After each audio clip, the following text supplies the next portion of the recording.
Hey everybody, good morning. So I'm sure that most of you heard me bragging yesterday about how freaking awesome my clients are. They, in total, since the beginning of the year, have lost 122 pounds. And one of my clients told me that his blood sugars are now back down to normal, and his hemoglobin A1C, which is a measure of long-term diabetes sugar numbers, has dropped almost an entire point, which is amazing. I'm so proud of my clients. And so in celebration of my clients, I wanted to bring Brenda on. She is one of my clients and her story is so amazing. So I wanted to share that with you. Brenda, thanks so much for being on this morning. Oh, you're welcome. It's good to see you. Yeah, it's good to see you too. So can you tell everybody what life was like for you before you sort of started your health journey? Life for me Mm-hmm. was very clouded in that I had no self-esteem. I had no self-identification in the fact that other than I knew that I was fat and I couldn't say I wasn't unhealthy. Because I could exercise, um, but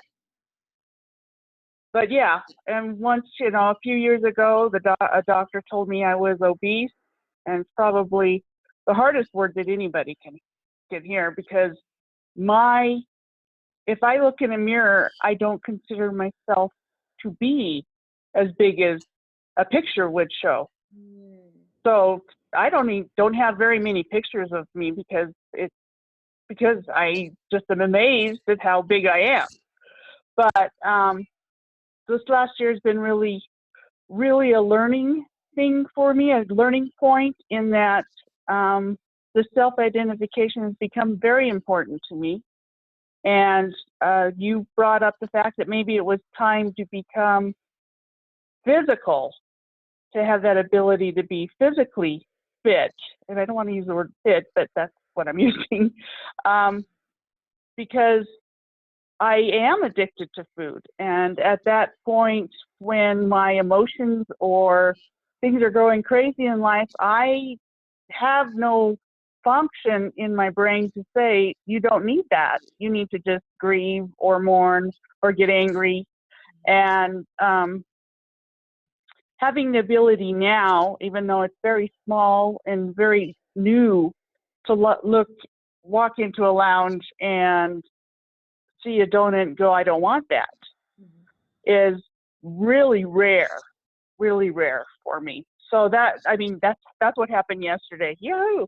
But so it's been hard because I have been in control of everybody else but myself. And that's where the line has to be drawn for me. And it's a practice. It's a practice to learn what's bothering me or why the emotion becomes so forefront, and that I can't and don't realize that I need to take care of myself. Yeah. So what I'm So hearing that's you that's say, where I'm at. that's awesome. What I'm hearing you say is that emotional eating was a big part of how you managed your emotions and your physical body was telling on you. And now that you're able to really address those emotional eating issues and sort of work through them and shift those habits and learn how to process your emotion rather than suppress it or feed it or get relief from food, you're now learning how to do those things and your physical body is starting to follow suit. So the more in shape you get emotionally, the more your physical body becomes more in alignment and in shape with your inner state, correct? Yes. That is. Yes. And my inner state is still learning to be a whole person instead of not feeling flesh, as seeing myself as flesh instead of this thing that other people get into my life with, to really have that tangible touch instead of having all the emotions take over. Mm-hmm. and the other people take over. And this last year, finding out, because I am a child of an alcoholic, and I am the older daughter of an alcoholic, which at all points you lose yourself. Yeah. And because you're trying to people please and to do what is right all the time for everybody else, and to be in control of those things that are happening, where learning to let people learn and live their lives is more important, especially as I go through Yeah. this part of my learning and my journey. Yeah. You're not the first person who grew up with an alcoholic parent that has told me that they learned at a very young age how to really people please and how to keep the peace and how to control all of those pieces of their environment so that they were basically safe from, being yelled at or being punished, or they created some sense of control in a very chaotic environment. And I know that those habits kind of pull through into your adult life without you really realizing it. And I know that you definitely reached a point where you realized that trying to control everything, number one, was kind of outside of your power. It just wasn't working out anymore. And number two, it was creating a lot of stress for you, which then created a lot more emotional eating, because that was the way you had learned to get comfort, to get gratification, to get pleasure, to get satisfaction in really feeding those emotions. So now you're learning to process those emotions and fuel your body rather than feeding your emotions. Right. So awesome. Very, Congratulations. very right. That is awesome. Right. Yeah, Yeah. very right. I So see that smile on your face. it's a practice. Mm-hmm. It is a very much of a practice. Yeah. And knowing that I can walk away is okay. That is beautiful. Got a lot of things to learn still, but we're getting there. Yeah. Well, when you say that, I see that smile on your face. I can tell how proud you are of the progress that you've made. So congratulations. Well, thank you. You're welcome. Thank you. So I'm curious, have you tried other programs in the past to try to help shift these things, or maybe to lose weight in the past? And if so, what have you tried? And how is this type of coaching and nutrition program different from what you've tried in the past? Well, I'll admit, one of the things that I have been on every food program there possibly could be, other than starvation. Mm. And I'll admit that I was a Weight Watchers leader Mm-hmm. for a while. Mm-hmm. And I could talk and know and tell other people exactly what they're supposed to be doing. And even at that point, I knew that some of the things I was doing would put me on trigger is a good word, trigger me into things that just were of no control. And so that's where also that self-identification comes in, is that I finally, and I'm hoping that I can get into that full integration of self, knowing that. But yeah, I've got Nutrisystem food in my freezer, so hey, I can make it if I have to. But yeah, I've searched and searched for ways to lose this weight, and even gotten to the point of thinking that if I just exercised it away, Mm-hmm. and the food versus energy, I understood and understand that now. But you can't exercise and then go out and get ice cream. That's just not the way it works. But that is the part of this process, is that yes, the rules do apply to me when it comes to eating. The rules do apply, and the self-esteem, the emotional self. I have a wonderful coach that's been working with me for a long time, maybe 2 or 3 years, making me realize that those outside forces really have affected me, and I can't allow that anymore. And when it comes to food, that's an outside force, And also realizing through this program that food is fuel. It's not anything else.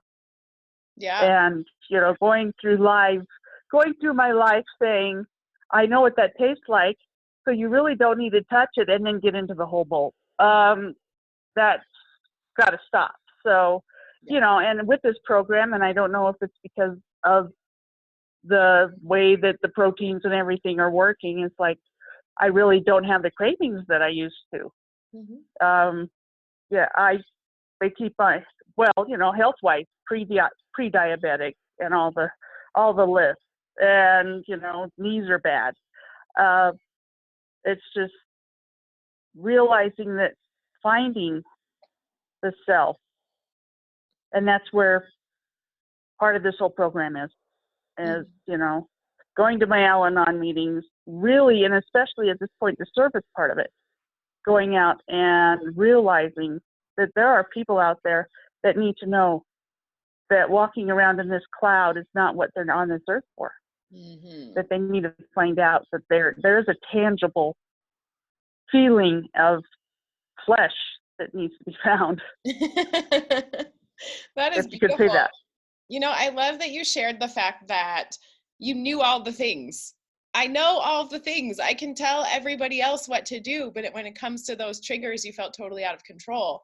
And this is where this program is different, because we actually teach you about those triggers. We teach you how to stop in the moment, how to really challenge those triggers or avoid those triggers, and how to reprogram a new, more healthy habit that allows you to sort of process those emotions and sort of avoid those self-sabotaging behaviors, and how to challenge those stories. Because, those stories you carry around can be so devastating if you stay attached to them for so long. Like, for example, I was listening to a training the other day, and he said, I would always stay up late watching extra Netflix. And like, that was my trigger, is because I wanted to be entertained.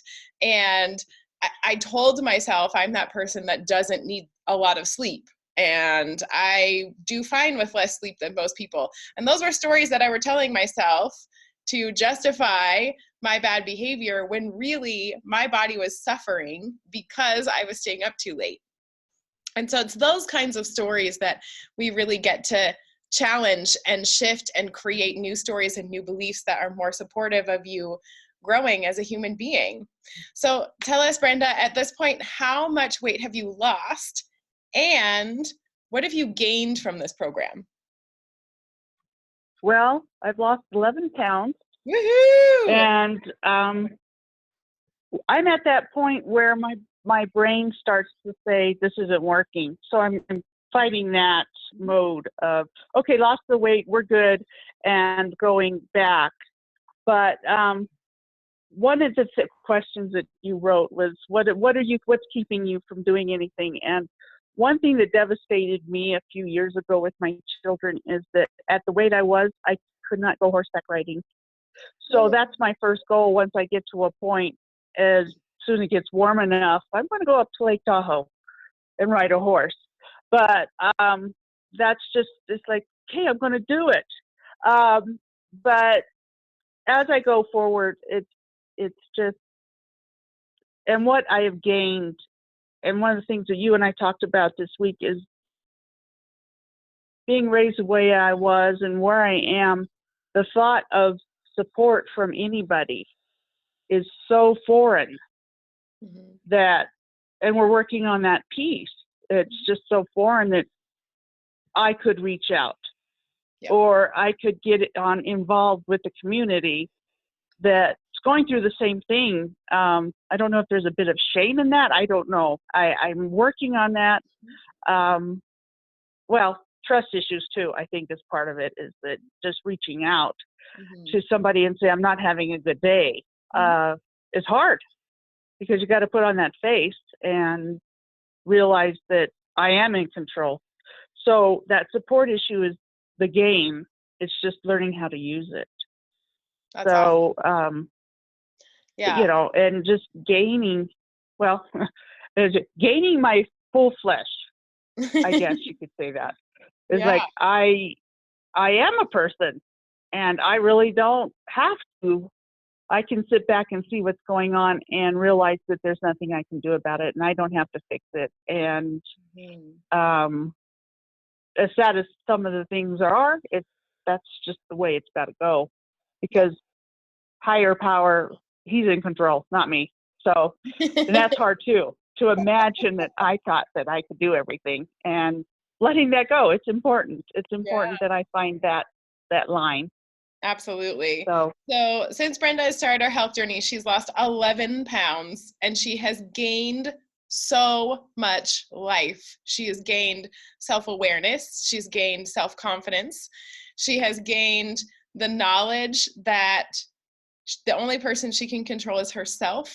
She has gained the knowledge that it's okay to ask for support and to be supported in this journey, because none of us are meant to go through this hard stuff alone.